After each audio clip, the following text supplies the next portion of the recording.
Hello, beautiful people.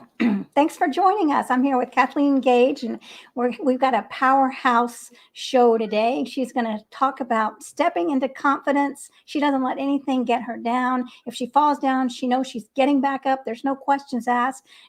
So I'm excited to have her, and I'm excited to have all of you all here. If you're watching on StreamYard, make sure you give them permission to use your name. If you're watching on YouTube, subscribe to this channel. And thank you for being here. Let us know where you're watching. And if you're watching the replay, make sure to put all the questions you have, everybody, because we're going to get back to answering them. We're here for you. If you're struggling with confidence, this is the place to be. So welcome, Kathleen. Tell our folks about who you are and what you do. I mean, you make a tremendous impact on this. Well, thank you. Thank you. It's great to be here. And actually, there's so much that I do in my life, personally and professionally. One of the first things that comes to mind is I actually am an animal advocate and have been for many, many years. And we were talking before we went live about the inconsistencies that we have in our life and the lack of alignment when here I was rescuing animals, but I was eating animals until I really basically saw the light. But in my business, I am a business consultant and I help my clients get visibility. And in the last year, I've rebranded 100% to work within the vegan and plant-based market. I've had my business nearly 30 years. I'm coming up on 28, so we're close to 30.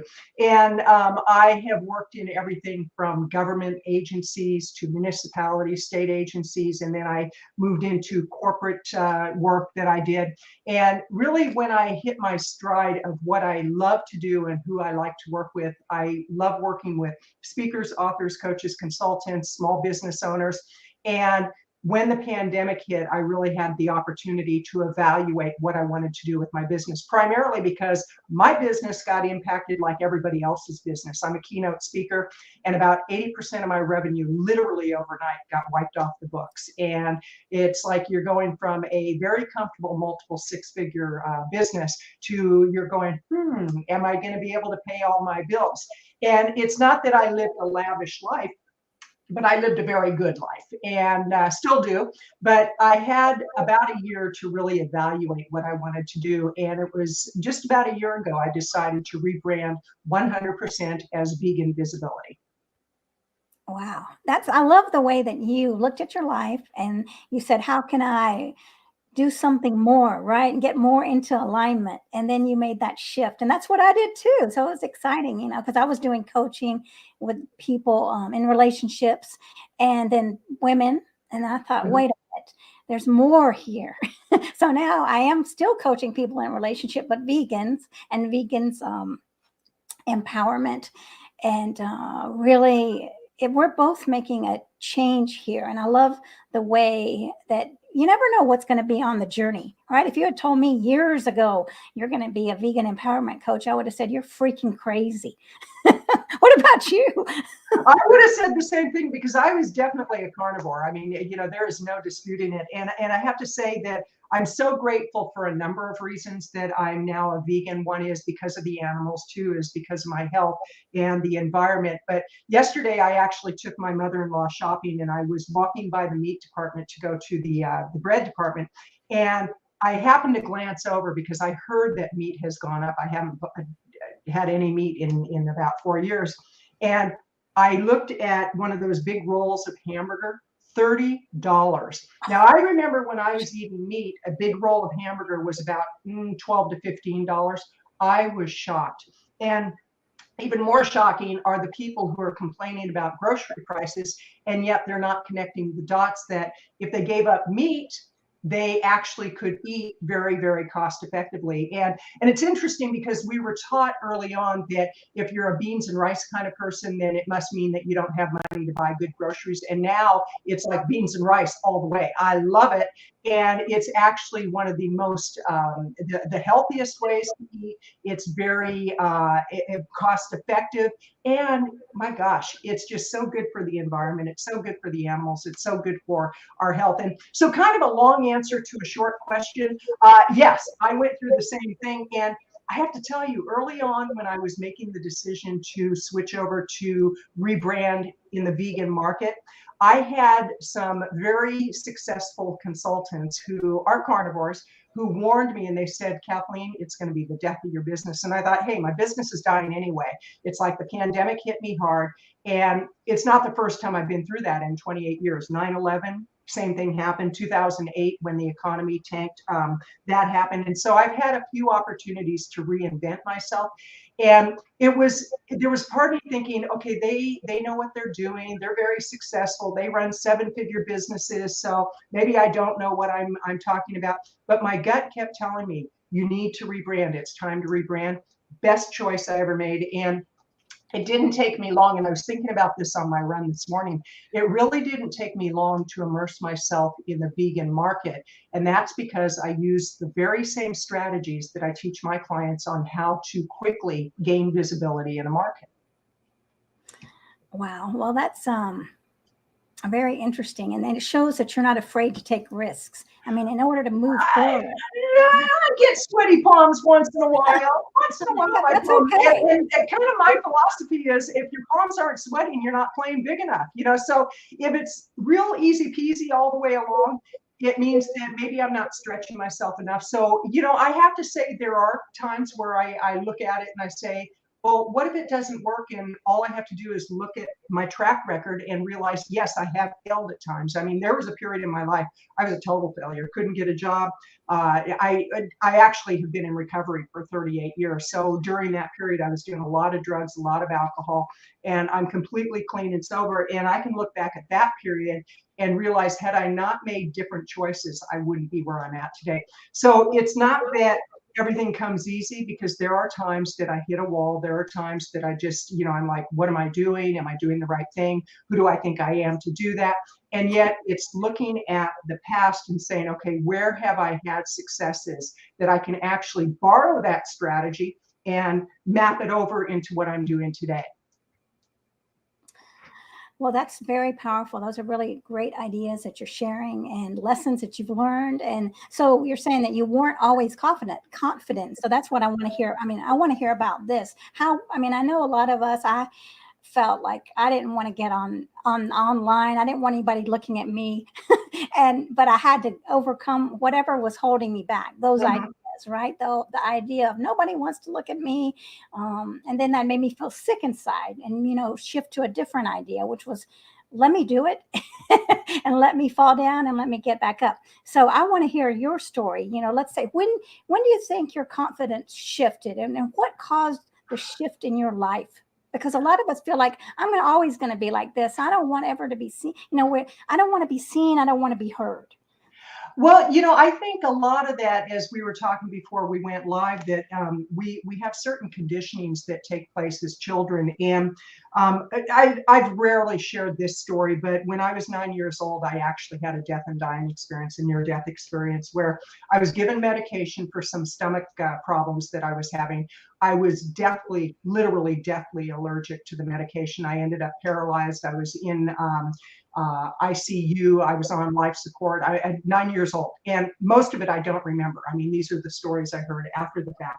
And I actually had a near-death experience, and I was 9 years old, so it was nearly 60 years ago. I just turned 68 in May, and when I came out of the experience, I shared what I had experienced, which was the white light, the things that you hear about when somebody goes through an NDE. And I was told, you were imagining it. I was told, oh, it couldn't possibly be true, or you have such a vivid imagination. And so that was one of my first experiences of being told what I knew to be true wasn't true. And I had a few other things like that happened as a child. So I started doubting my own beliefs. I started doubting that what I thought to be true was actually true. And I had a whole different take on life after that experience. And so as I got older, I actually started running around with a kind of sketchy crowd and got involved in drugs and alcohol. And as a result of the drug use that I had, I literally ended up on the streets. So when you end up on the streets, you have no money, you just have no belief in yourself. There are experiences that you go through where you really do doubt who you are. And I would say the biggest change for me was when I walked through the doors of Alcoholics Anonymous, when I went into a 12-step program. And it's not like I got it right away. I remember I talked to my first sponsor and I said, how does somebody get 10 years of recovery? I mean, it seems so simple that, well, you just stay sober for 10 years, but I couldn't put the dots together. And she said, you don't drink a day at a time for 10 years. It's like, oh, okay. I mean, something that simple it completely went over my head. But that was the first big change that I made, was when I walked through the doors of Alcoholics Anonymous. And then I began this spiritual journey. And I actually started that before I got into a 12-step program. And I remember reading the book, The Magic of Believing. And it was so just phenomenal information. And it was like so simple and so understandable. And yet I read it. And then I said, well, that's good for other people, but it's not for me. And I actually bought that book at a garage sale for like 5 or 10 cents. I mean, now that would be probably 50 cents to $1. But it just was that I didn't have a lot of confidence because of the choices that I was making. But then when I learned how to make better choices, and decisions, a moment at a time, you make decisions. And the longer I stayed sober and I started surrounding myself with a better quality of person, people that weren't using and abusing, that's when I started getting self-confidence, because I had little successes that built into bigger and bigger successes. And that's one day at a time. I love it. Absolutely. Absolutely. Absolutely. And, and it's so interesting because I look at some of the things that I'm doing today that in a way, I take for granted. It's just second nature, some of the things that I do. And I look back to my 20s and it's just like night and day, two different people. And it truly is two different people. But a few years ago, I decided I was about 50 pounds heavier than I am now. And I thought I would go on one of those crash diets and I was going to start exercising like crazy, because I've been interested in exercise for many years. And so I decided that I was going to run a marathon. And I think I was 60 or 61 at the time. And I signed up for a marathon and it was in 3 months. And I had people saying, oh, you're not giving yourself enough time to train. I thought, oh, I've got this thing figured out. You just run. Well, I trained, but I didn't train the right way. I didn't listen to what people were saying. And I literally came in dead last. I almost was crawling in. It took me 8.5 hours to finish the marathon. And I thought, well, at least I finished, but they had to open the gates back up. Well, the next year I decided to do a marathon again, but I did it differently. This time I listened to the people who had done it before me. I read the books, I studied, I researched, and I trained the right way. And I actually finished within the legal time. Still came in last, but I finished a little bit faster.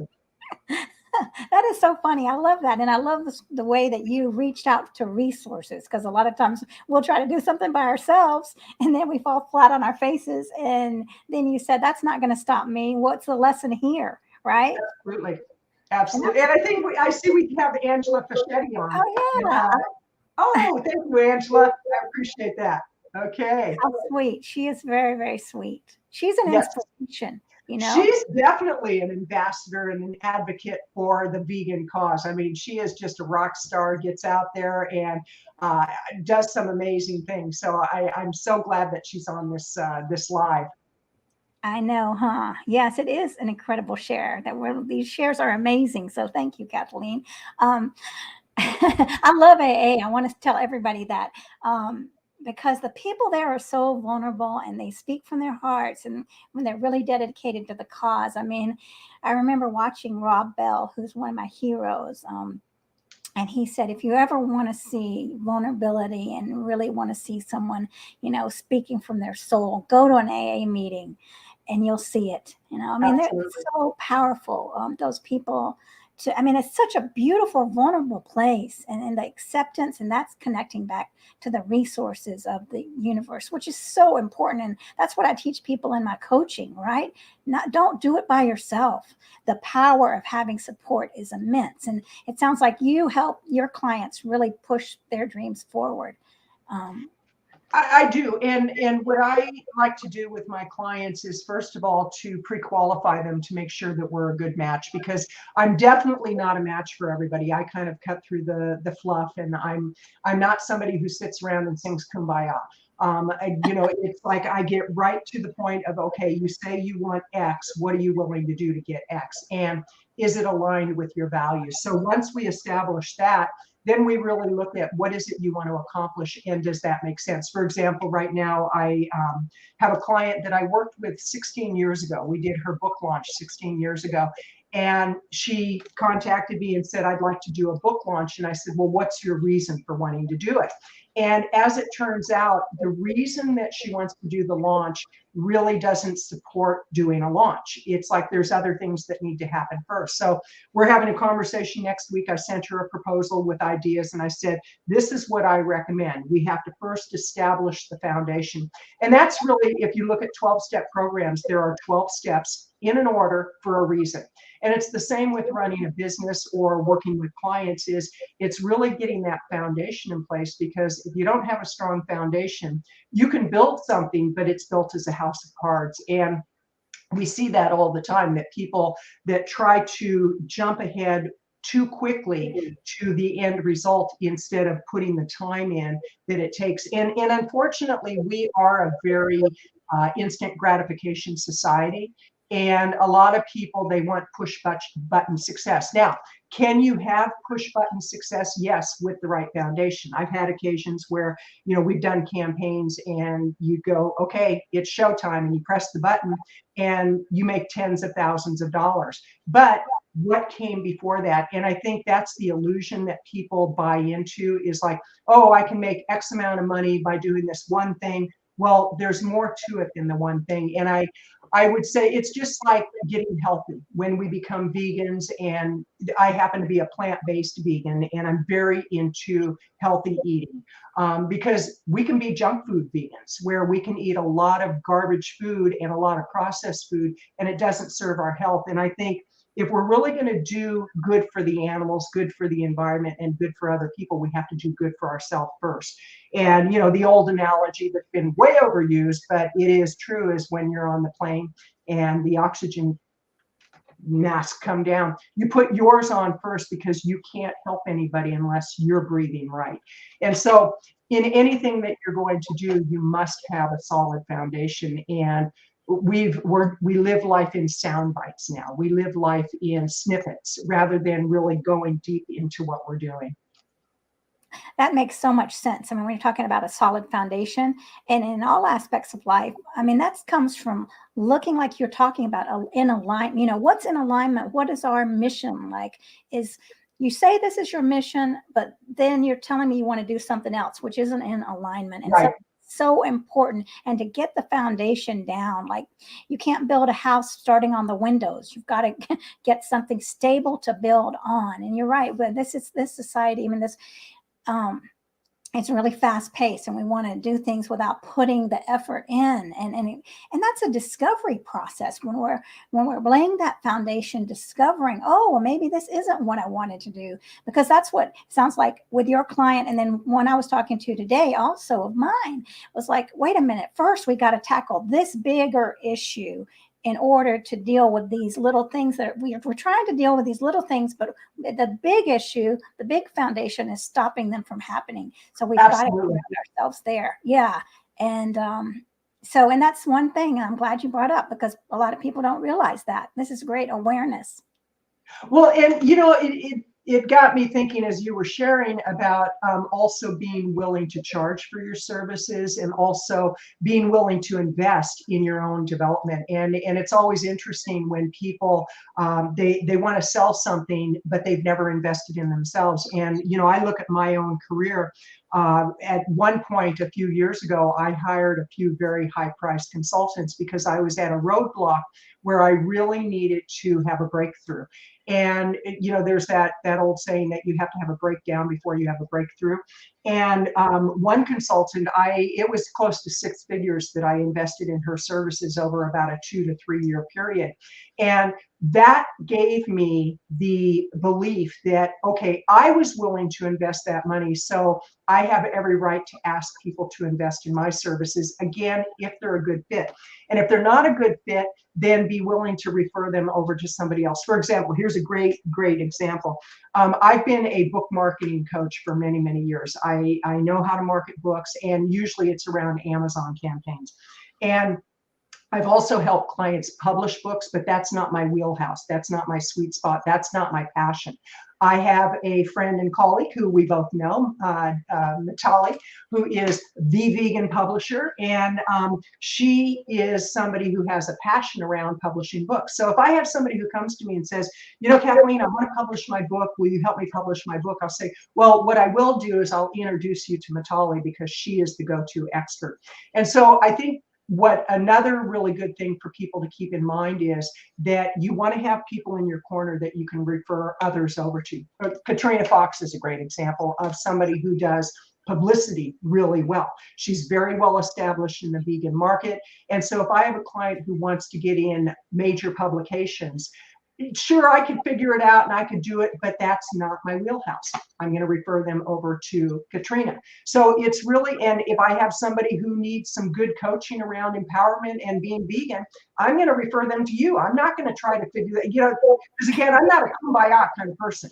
And so, mine would be, well, just do it. And that's why I'm a consultant rather than actually a coach. I love that. And that's so true. I mean, again, we're talking about the resources of the universe are here, right? And knowing, hey, you know what? And that's confidence right there, saying, I don't want to take on everything. I'm going to send you to someone else, Right. because you're not feeling like, oh, I'm feeling threatened by these other people. And that's beautiful, right? You're standing in your own ground and saying, yes, this is what I can do, but these people can do it also. And probably, you're better fit. I love that because a lot of times we take things personally. And let's talk about this, taking things personally, like we're advocating for someone and they don't want to hear it. So how do you go about, not feeling, oh my gosh, and not beating yourself up, but how are you still standing in confidence if you've just spoken to someone about their health and they don't want to hear you? How do you go away, without slinking, down the curb or anything? How can you still stand? That is a great question. That's great, because I actually have a friend. We've been friends for about 35 years, and he actually was diagnosed with diabetes to the point that he was losing his sight. He was at risk of losing one of his feet, and he is morbidly obese. And I would try to talk to him when I first became vegan and plant-based. I would try to talk to him and he goes, I don't want to hear it. I'm happy with the way I am. It's like, okay. And he wasn't at that point diabetic. He was pre-diabetic. And I finally just gave up talking to him. And I said, if you ever want to talk about it, I'm here. Well, probably about 2 or 3 months ago, I was on a morning run, and then I do a run and then a walk. And it's kind of a meditative walk. And my phone rang, and I usually don't answer my phone when I'm on a walk, but something told me to go ahead and answer it. It was my friend Roger. And he said, I have a doctor's appointment that just got canceled, and they were going to do some surgery on my eyes. They postponed it. And I said, well, tell me more. And he said, well, my numbers are off the charts. I'm overweight. My house is a mess. I have no energy. They're going to take one of my feet off. And he went on and on and on. And I said, and what are you going to do about it? He goes, I'm ready. I said, what are you ready for? He goes, I'm ready to listen to what you have to say. He goes, you've been telling me about this plant-based stuff for so long. And I said, are you seriously ready? And he said, yes, I am. And I said, okay, let's talk about some resources. And I said I would send him some books because he's on a limited income. And then he started talking about his illness again. I said, oh, no. We've already established you're sick. Okay, we got that. Now let's talk about the solution. And so what I did is I went to Barnes & Noble, bought him a few books, and I put a nice box together, sent it off to him. The next time that I talked to him was maybe 2 or 3 weeks later. he sounded like a whole different person. He sounded like he had some hope. And I said, how are things going? He goes, well, I started cleaning up my house and I'm eating more salads. And, some people think that's all we eat is salads. And I said, great. And then I talked to him a few days after that, and he was back eating meat. And he said, I can't do this. And I said, no, you choose not to. I said, you do what you need to do. You know what the solution is.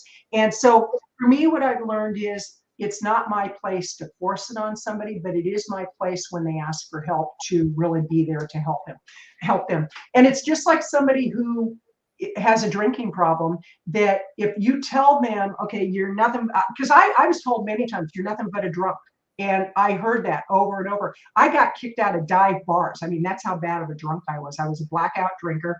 And when I was in my disease, if you will, I was not ready to hear it. But when I was ready, and I was literally brought to my knees, and I was like, God, please help me. I can't do this myself. I started hearing the things that people had told me. And so in that moment, something I might have heard 2 years ago, finally, I was ready to receive it. And I was willing to do whatever it took to get out of the place that I was in. And the thing to keep in mind with people that have challenges with food is addictive. There is no two ways about it. There's a book by John Robbins called Diet for a New America, and it's all about the addictions we have to food. There's also the book by Michael Moss, Salt, Sugar, Fat, that really explains why people are so addicted to food, and they don't even know it. They're conditioned by the advertising, they're conditioned by the salt, sugar, and fat in the food, and they have scientists that actually they come up with formulas to get us hooked. It's more addictive than cocaine, some of the substances that are in food.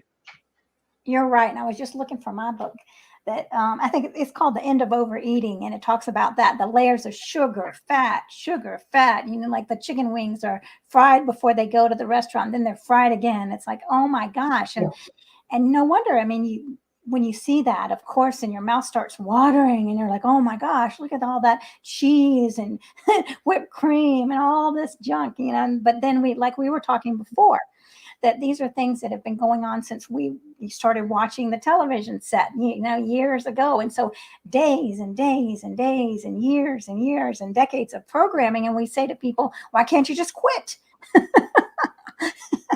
It's not that easy. And, it's in some ways you have to treat certain substances that you eat the same way that you would a drug. And like myself, I've had people say, well, after 38 years of not drinking, don't you think you could have one drink? And it's like, why would I even play with that? My quality of life today is so much better. And it's the same with certain foods. Like, I used to love candy bars and cakes and donuts. And I mean, I was addicted to sugar. And I don't mess around with that. I don't, even if it's a vegan product that has sugar in it, I am not going to eat it because it'll set off something in my brain. And I know myself well enough to know that it's not worth the risk of doing that.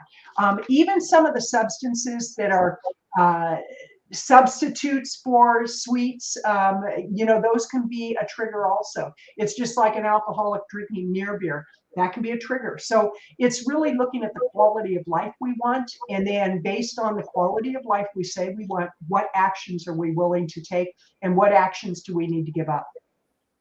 Yes, and that goes back to alignment again, getting up. And I love the way you're starting off your day with a jog, a run out there. That's starting off the day with power, right? Grounding yourself, grounding that day from a powerful place, knowing what you need to do, and then go. A lot of us jump up and we start reading emails, and then we're all frantic, and then we're feeling like I'm already behind. So then if we're behind, how do we create something in power?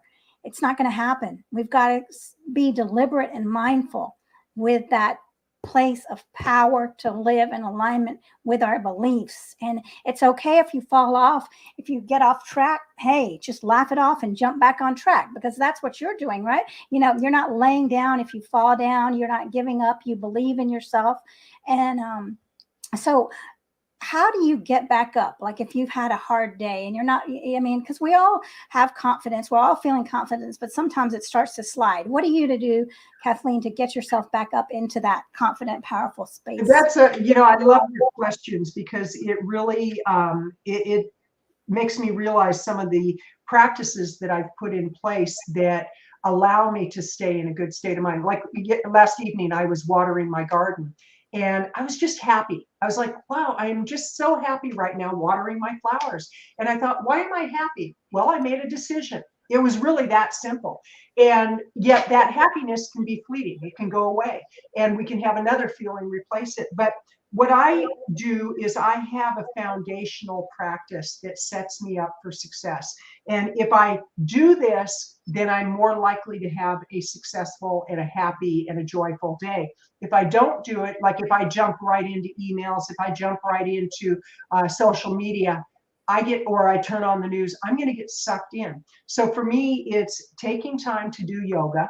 I love to do about 45 minutes of yoga in the morning, then reading something inspirational, doing some journaling, going out on a run, drinking plenty of water, and really getting grounded, doing a meditation, but getting grounded in setting the tone for the day. Because our success doesn't happen by chance. It happens by design. It's like, what's the day we want to design? And does it mean that everything's going to go perfect? Well, here's a great example. This morning, when I'm out on my run, I see off in the distance, I live in a rural area, so we have sheep and we have cows and we have horses and in our area. And personally, we have horses, dogs, and a cat and chickens, all rescues. And so I'm running, and off in the distance, I see these two big white animals, and I thought they were sheep. Well, as I get closer, they're two big dogs. And I'm thinking, oh my gosh, what if, and I'd never seen them before, and I'm thinking, what if they come and they start biting me? And I'm having all these stories in my head. So what I did is I called my mother-in-law. She lives on our property. And I said, can you come and pick me up? I said, there's these two dogs that are loose and I don't know if they're mean. And I said, I'm really a little concerned. And so she got in her car, came and stopped, and we found the owner. There was a tag on the dog, and another woman stopped and got the number, and we called them. But in that moment, my day could have changed dramatically. And yet what I did was the most logical thing. It was like I got somebody to come pick me up because I didn't want to get too close to the dogs and find out, are they mean? And it turns out they were as friendly as all they'll get. But there are things that we can do to set our days up for success. And yet there are days that things don't go the way we plan. About a year ago, I broke my wrist. It was a freak accident. I did not plan that for the day. And it really set me behind the 8 ball with some projects I was working on. And yet, because I have my practice, I was able to stay in a relatively good state of mind through the healing process. And I went for physical therapy. I did what was recommended to do in order to heal better. And that's the thing. Like with what you do with your clients, you coach them on how to be empowered as vegans. And if they listen to you, they're going to have success. If they do it their way, continue to do it their way, probably not. That's exactly true. And it's respectful, like you were saying. I mean, respecting them to make their own choices, like your friend, I think you said Roger, having respect for if it's not that time, I respect you as a person. I'm going to let you do what you want, and I'm not going to take that personally. Just like with my clients, I will give you the information. If you'd like to use it, then that's wonderful. And if not, that's fine. That's your choice. So, and I'm not going to hold myself responsible for that because I'm responsible for my own being and my own awareness, right? I'm not responsible for anyone else, and I don't want to be responsible for anyone else because it's disrespectful and that's too much of a burden. What if I had to get up and be responsible for the whole planet? Forget it. Well, it's kind of like when somebody says, I want you to make me do this. It's like, I can't make you do anything. It's like, I'm not your mother and I'm not your caretaker. It's like, if you really want to do something, I can give you the strategy. And if you apply the strategy, chances are you're going to get the outcome you want. If you keep doing it your own way. And, we've all had clients who hire us and they want us to be their therapist. It's like, I am not a therapist, nor do I want to be a therapist. I have friends who are, and I can send people to them. But quite seriously, it's like when you hire somebody to consult with you and to give you insights and strategies, why would you not do that? And you know, I'll use Natalie as a great example. I worked with her on her last book launch, and she was a delight to work with because you would give her a strategy and a recommendation, and she's like, okay, it's done. And she didn't push back. She didn't, you know, because she trusted her decision to contract an expert. And when people hire us, they should trust their decision that they're hiring the right person. And if they don't trust their decision, don't waste your money, because it will be a waste of money if you hire somebody and then you expect them to force you to do something. We're not here to force you to do anything. That's very true. I don't know if that was dinging with me, but anyway. And I don't know, I guess my Facebook is on, and that's interesting. I guess it's coming in through StreamYard or something, but yeah, so. Well, let's look at these comments that we've got. Oh, Angela's saying she's got to thank you for the booking of podcast interviews.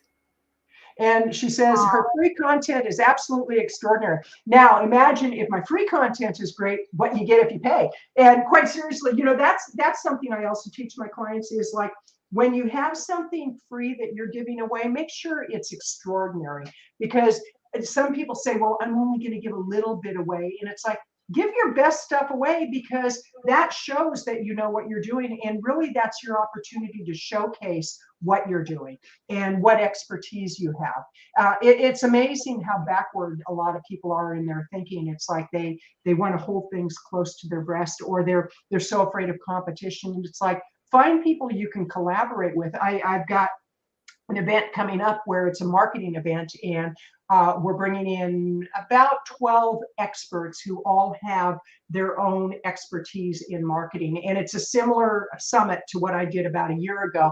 And we have some of the same experts, and we're bringing in some new experts, but it's all about marketing. It's not teaching people how to be vegan. It's not teaching people how to eat. It's teaching people, how do you write a media release? How do you get on podcast shows? How do you start your own podcast show? How do you publish a book? Natalie's going to be a part of it. Katrina's a part of it. Trevor is a part of it. Dee Lynn's going to be a part of it. She and I are actually partnering on it. And it's just bringing in all those experts. And I'm not afraid of competition, because when you collaborate, you actually have more opportunity to serve at the highest level. That's very true. And I'm looking at these comments. Yeah. A Facebook user. Who is the Facebook user? What's your name? Thank you both so much. Was able to log in for a little. I relate to the sugar for a while. I was going to vegan bakers, and it's very addictive. Yes, yes, yes, yes. You know, anything can be addictive. Social media can be addictive, and it's actually made that way. Yeah, it is, definitely. Workout and yoga videos. Well, thank you. Thank you, Angela. Yes, it's very important to give back. And I love what you're saying. Like, there's no scarcity, there's plenty of resources. And so if you're giving something for free, let's say, okay, well, here's something to elevate your life, right? If you go through these steps, we're going to have a workshop. But yes, that will elevate your life. But think about if you're working one-on-one with someone, you know, and they're targeting your own specific issues, you know, like you're doing, Kathleen. You're giving out the information. Wow, this is amazing. And how much more I can learn once she looks at what I'm doing specifically, and you know, we work together, and that impact is even just profound. Right. Absolutely. Absolutely. And I have a product that I just reworked, and it's the influencer's guide. I can't think of the full title, but I have the whole strategy in there of how you get on podcast shows. And for some people, that's all they need. For other people, they might want to hire me to help them get on podcast shows and to coach them on how to be effective on a podcast show. Because some people, they think they're going to get on podcast shows and they're going to sell. That's the biggest mistake to make. You don't go on to sell. You go on to create value. You go on to really inspire people and to give good strategies. And if you've done your job right, then people who are a good fit, they'll reach out to you. It's really that simple. Yeah, that's very true.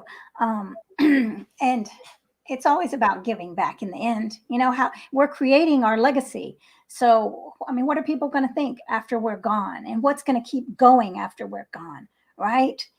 And we make an impact on about 3,000 people in our lifetimes, right? Rippling out. So we might not know it, but we are making an impact. And that's what's beautiful about advocacy. We don't always hear who's made an impact on us. I can remember years ago when someone told me, you just need to take a risk, you need to take that risk. And I took the risk, and those words will always go through my mind. And I know she doesn't know it because I've lost connection with her. But I mean, that was like 25 years ago that she planted that little seed, and it bloomed, and I used it and I used it and I used it. Right. So we just don't know. Absolutely. And it's so amazing when somebody will reach out to us and say, something you said 10 years ago really turned my life around. And it's like, oh my goodness. And I'll give you a really great example. As you know, I've been with my wife for 33 years. And I remember the first time I shared that I actually had a wife. And at that time, it was not legal. It was, pre federal law. And I shared about having a partner. And there was a part of me that was very apprehensive, like, oh, are people not going to like me? But I did that to myself for so many years. I don't need to do it today. And I shared my story. I had more people reach out to me saying, thank you so very much. I have a son who's gay, or I have a daughter, or I have an uncle or an aunt, or whatever it may be. And I also had people who said, ooh, I don't want to be in your community. It's like, okay, fine. And I think that's another part of being confident, is knowing who we really are and being okay with that. And it's not shoving it down people's throats. It's like being vegan. We don't have to jam it down people's throats. What we have to do is just live as an example of what's possible. And the more we do that, the more we are comfortable with who we are, the more we attract people into our life who support and love us for who we are. Yes, definitely. And that's where the confidence is. I'm going to be who I am, and it's fine. You're welcome in or you're welcome out, either way. And Absolutely. yeah, and I love the way you realize those thought patterns, and you said, I'm not going to do this anymore. That's time that you took. Oh, you said, okay, you recognize the thoughts, and what's a greater thought here, right? My greater thought is, I'm going to live in alignment of who I am, my mission, and in honoring all the people in my life, most importantly, myself, by being authentic to myself and letting the people fall away that don't want to be. Right. Absolutely. Absolutely. Yeah, so that's exciting. I knew we were going to have a great conversation. I want to ask you about confidence in speaking. I know that you do a lot of speaking. I know a lot of people are very afraid, and I used to be very nervous Right. Right. in public. So how do you overcome that? You do it. You just do it. I mean, that's the simple answer, and it's the true answer, is that you just get out and you do it. And I remember years ago when I first started speaking, I worked for GTE Health Systems many, many, many years ago in the early 90s. And we had a team of demonstrators where they literally would have to ship out all this computer equipment to go into a hospital to demonstrate our software. And I remember telling my director, who this guy just didn't like people. He was not a people person, and he was always trying to discourage people rather than encourage them. And I said, I really want to be a demonstrator. What do I need to do? He goes, oh, you'd be the worst speaker. He goes, you would never be good at it, and just really discouraged me. And so what I did is I joined a Toastmasters group. And that was the beginning of the journey of learning how to speak and present. And I remember going to my first Toastmasters, and I had to give a 6-minute speech. And I was like, 6 minutes, that's forever. Oh my gosh, I don't know if I can do it. Well, I did it. I was nervous the whole way through, got an applause. They gave me awards, and it was like, oh, I'm coming back. And I think that's the beauty of Toastmaster. They really encourage people, and they help you to cultivate your skill of public speaking. Well, then I joined the National Speakers Association, and this was, I believe, in 1994. And it was around the holiday season, and the new people in the group were supposed to give a presentation. And it was about a 6-minute presentation. I was so petrified, and I practiced, and I put effort into it, but I was so petrified that I got laryngitis. So I had a convenient excuse for not doing my presentation. And that was fear. I conveniently created the scenario so I didn't have to present. And what I did is I just started looking for every opportunity to speak. I would have free presentations at the library. I would, any chance I got, I would present to people. And I actually, during that period, I was in recovery at that time. I started going into the jail and holding AA meetings for incarcerated women. And I remember thinking to myself, but for the grace of God, there go I. These women, they're stuck. They're here. I don't have to do that. And that helped me to really get some confidence around what I was doing. And I remember it was so interesting because my sponsor would go in with me, and I would try to use street language because I wanted to match, and build rapport with these women. And it just wasn't working. And I said to my sponsor, what's wrong? And she goes, you're trying to be somebody you're not. She goes, that's who you used to be. You're not that person today. She goes, go in and talk about who you are today. And that was a real shift for me. But really what it is, it's just practice, practice, practice, practice. Do it over and over and over. And speak on something you have a passion about. Like when we did the We Did It Summit, I was so excited because I got to talk about veganism, plant-based eating, the animals, the environment. It was perfect for who I am and having about 30 years of experience now. Amen to that. It is that's the key, right? Speak about something you're passionate, where your passions lie. Yes, because you can see it. And look, I want to put this beautiful comment up. Who is our Facebook user? I would love to know who they are. Is this Flowers? Please identify yourself. Who are you? I love your feedback. Thank you so much. So sweet, and it's awesome. Beautiful the way that we're inspiring each other. I knew it was going to be like this, and I love the way that we're talking about changing thought patterns. These thoughts lead to these feelings, and these feelings shut us down. Well, I have a question for you. What has been your greatest success story in working with a client where you just weren't getting a breakthrough, and then one day they just got a big aha and everything in their life changed? What would you say has been one of your greatest success stories? Well, I think it was working with a young lady that was really sabotaging herself and she would always feel like she had to put on a show for people. Right. And then when we were talking, she realized, oh, my gosh, all these years before with all these guys that I dated, I've always felt that I had to put on a show. Right. And then she had really deep compassion for herself. And so, the tears were flowing. And then there was that wonderful moment of shifting. I don't have to put on a show for anyone anymore. And just the relief was immense. And you could see that in her soul. And then, and then she wrote me the next day, in the next week, when we were doing right before our coaching call about, I wanted a little summary of the week. And she said, I caught myself going back where I was trying to put on a show and I stopped myself. So seeing those moments, and this has been, holding her back from getting the love that she deserved for so many years, that she didn't have to be that person, that flashy woman that was trying to reel guys in. She could let go of that and be the authentic self and attract an authentic partner. Right? That one that was in alignment, one that loved her for who she was. And for me, that's what I used to do, is to pretend to be someone I wasn't, to attract a guy. And then I would be in those, happy few months. And then when I couldn't keep up the show pretending, right, then it would fall apart. And then who would I blame? I would blame the guy. So absolutely. What you were saying about taking responsibility, like, what you said before about creating this, now you can create something else. That's what I had to do. No longer blaming the guys.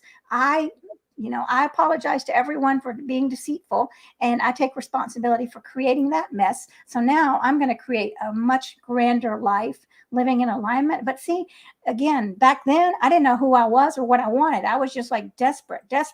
Again, creating from desperate and not a foundation of power, not starting off with a morning jog, not starting off with yoga, not starting off with meditation, or even saying, who am I and what is my legacy? How am I living my legacy today? Right. And being confident like you are, saying, hey, someone's reaching out to me. Well, I know someone that you might resonate better with. I thank you for coming to me. And that's the unlimited resources, and stepping into that. That's when we become powerful, when we have confidence to reach out to other people and to not live this life of Right, scarcity. right. The life of scarcity or being an imposter, really being an imposter, because I know when I started really identifying things about myself that went against everything I was raised to believe. And when I realized, oh my gosh, I'm not the woman that I thought I was. And so I went through that period of like, I dated a lot of men because I thought, okay, that's going to fix me. And what I realized, it just put me into more and more of the chaos in life. And so once I started getting honest with myself and being okay with who I was, then life started changing for me. So, it really doesn't matter what the details are. I think we all go through periods where we try to be something we're not because we think that people will love us because of that. And I heard a saying many, many years ago, I would rather be hated for who I am than loved for who I am not. And that really has stuck with me because I know who I am is not going to resonate with everybody, but I also know my authentic self, my real self, is going to have a better connection with the people that I'm meant to be close to. And, so it's like really looking at who we are in our authentic self, in mind, body, and soul, and our spiritual self, and saying, okay, that's who I am. And even if I have a smaller group of friends, that's okay, because again, it's better to have a small, intimate group of friends than be liked by all these people who don't really know who we are. We only put on our best presence on social media. And some of my best videos I do when I'm out running. I've got a baseball cap on, I've got no makeup on, I've got, I just did a few miles and I'm sweating, and it's like, oh, I had a great thought while I was on a run, let me shoot a video. And instead of just all this preparation to be perfect, because none of us are perfect, and yet we are perfect in the way that we were made. That's who we're supposed to be. And it's been so interesting through the pandemic to see the pain and suffering that people are going through because they don't like their own company. And the first place to start is to really love yourself. And that can be difficult because we may not know how to love ourselves. So to really get a good relationship with yourself, you are able to then have better relationships with other people. That's true. And that matters so much in the in the role of being an advocate, really loving yourself, because you can be compassionate with yourself because you've got to have compassion for other people. If we're talking to people and we don't have compassion for them, we've lost them. I'm so many times I see people saying, well, I wanted them to feel ashamed. Try to get them to feel shame. And oh my gosh, I'm like, please, we're all human beings. We're all struggling. We're all falling down. What's going to help better is a hand that's helping you up, or someone stomping on you. No, someone stomping on you. How in the world is that going to increase this beautiful? For me, veganism is love. How it's going to increase the power of love. And that's not in alignment with veganism. I 100% agree with you. And, I'm reminded of when my mom, right before she passed away, I was one of her caretakers for a couple of years, where I would drive from Oregon to Sacramento and spend days and sometimes weeks with her. And she was in and out of the hospital a lot. And my mom was an alcoholic, and she had given up drinking a few years before she passed on. But a lot of her behaviors growing up were those of a practicing alcoholic. And she wasn't practicing, she had it down to a science. But right before she passed away, she just felt so bad for some of what she had done. And she said, I'm so ashamed of some of the things I did. And I said, Mommy, it's okay. I said, you did the best you knew how to do. She was actually in Belgium during the war and went through whatever experiences she went through as a teenager in an occupied country by the Gestapo. And she said, will you ever forgive me? And I said, I forgave you many, many years ago. I said, can you forgive yourself? I said, because that's who you need to forgive. I don't need to forgive you. You don't need to forgive me. You need to forgive yourself for whatever you think that you need to forgive yourself for. And it was just so amazing, because before she passed on, we had some amazing heartfelt conversations. And I remember saying to her, because I believe that there are spirit guides, there are angels around us. And I have a very strong belief in that. And I said, so mommy, how are you going to know that you're here? Once you go, and we talked about her fear of death and what, was waiting on the other side. And she was very afraid of dying. And I said, well, think of it this way. You haven't seen daddy in 2 years, and, you're going to be young again. He's going to be young again. And you know what you did when you were young? It's just like, oh, okay. I mean, she kind of came to a different level of acceptance. But I said, how will I know that you're around? And she said, you're going to see green. I said, I live in Oregon. There's green everywhere. And she said, then you'll see me everywhere.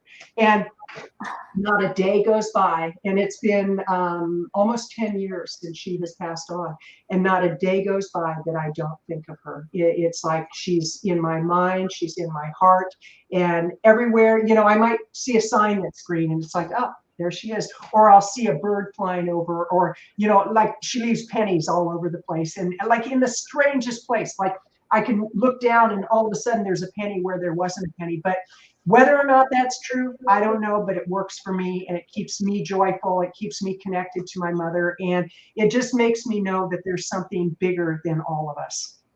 Wow, that's very true. And I love the way you helped her release that shame. That's a beautiful, beautiful gift, because that shame stops confidence. It stops self-actualization. It does. It's such a hindrance. And we're telling ourselves these old stories. And when we can bring compassion in for ourselves, I mean, that's when we have our power. We step into power, because so many of us are like, I'm not worthy of compassion. I'm not worthy of forgiveness. So I have a friend that's in prison, and because of drugs and alcohol, and he ended up killing someone. So, we talk about this many times in the letters, like forgiving yourself. And he said, I don't deserve it. I can't see it. And, and that's just, thinking about if he would forgive himself, the release, and how much when he hopefully does come out, because he's a very good-hearted person deep down inside. But as a young guy, he just got mixed up in it. Right. Could have happened to me. I'm just thankful it didn't happen to me. So I can't cast any stones on him. So absolutely. And that, as you were sharing that, I was thinking, but for the grace of God, there go I. And but God, it can be spirit, universe, whatever we define as our guiding principle and entity. But, I look at the number of times I drove while I was drinking and I was in a blackout, and how I never killed anybody and maimed myself permanently is beyond me. But as you were sharing that, I was thinking one of the things that I was taught that helps us to get to the other side of whatever guilt we hold is to be in service to others. So maybe while he's in prison, if they have AA meetings, to go to the AA meetings and share what the feelings are. And it's amazing, because when we start sharing what really is going on with us, and it's being in a safe environment to share with somebody we can trust, because there are people you can share something with and then they're going to use it against you. And it's like, that's not why I shared it with you. But if I was talking with him, I'd want to hear his story. I'd want to hear, what led up to that experience, and why can you not forgive yourself? And I can't even imagine what that would be like, because I didn't do that. But I can be an empathetic ear to somebody who I walked a similar path, but I didn't go to the degree that he did. But it doesn't mean he can't forgive himself yet. And there may come a day that he is able to share his story with somebody that prevents that person from going out and killing somebody. So maybe that's where the forgiveness will happen. But what a powerful story, and what a powerful friend you are to be there for him and not, condemn him for something that can't be changed, but to help him to get to a place that maybe his experience, strength, and hope can help somebody else, or many, many other people. That is so true. And I've encouraged him to write a book, start writing now, because it will help someone else. So thank you for those words. I'm going to really keep doing what I'm doing with him. And it's a blessing, because my gosh, the last thing I want to do is be someone that judges someone else. I'm very lucky that I am where I am. I get it. We're talking the same language here. And Angela, thank you so much. She says, this is a stunning conversation. Thank you both. Thank you, yes. Angela. Appreciate that. I know that we're running out of time, so let me ask you this. Is there anything else you wanted to say? We want to know where we can find you, Well, because thank you for asking. Yeah, and what I would say to people is really treat today as if it's your last day. And you know, in the past, when I would say that, it meant that I was going to run and gun as fast as I could during the day. I mean, I was just going to, you know, like, I didn't care who I hurt, I didn't care what I did. And today it means something very different. It's like, really value today for what it is and be kind to people. I think, if anything, we as vegans, I think we do get a different level of compassion, and to be as kind to people as we can, whether it's at the grocery store and the clerk is having a rough day, because I can only imagine what clerks at the grocery store are going through. And I even ask them, I say, are you having people blaming you for the prices going up? And they're like, oh, you can't even begin to understand what we're going through. And I said, well, tell me about it. So in that brief moment, I can have a connection with a person that maybe it makes their day a little bit better. But as far as where people can find me, if they go to veganvisibility.com, that's veganvisibility.com, you'll see all my information. It's got my social handles. I've got some free resources for you. But thank you so much for this time, Marakita. It's been delightful, and I would love to come back, and I'd love to have you on my show. I love that too. And thanks everybody, Angela, and everyone else that's been watching and commenting. You know, I'm feeling this happy energy, and that's what's beautiful, right? We spread this energy around, and then we even become more powerful, right? We're feeding off of each other. So thank you, everybody. Thank you, Kathleen. Have a beautiful day. Thank you. Be blessed.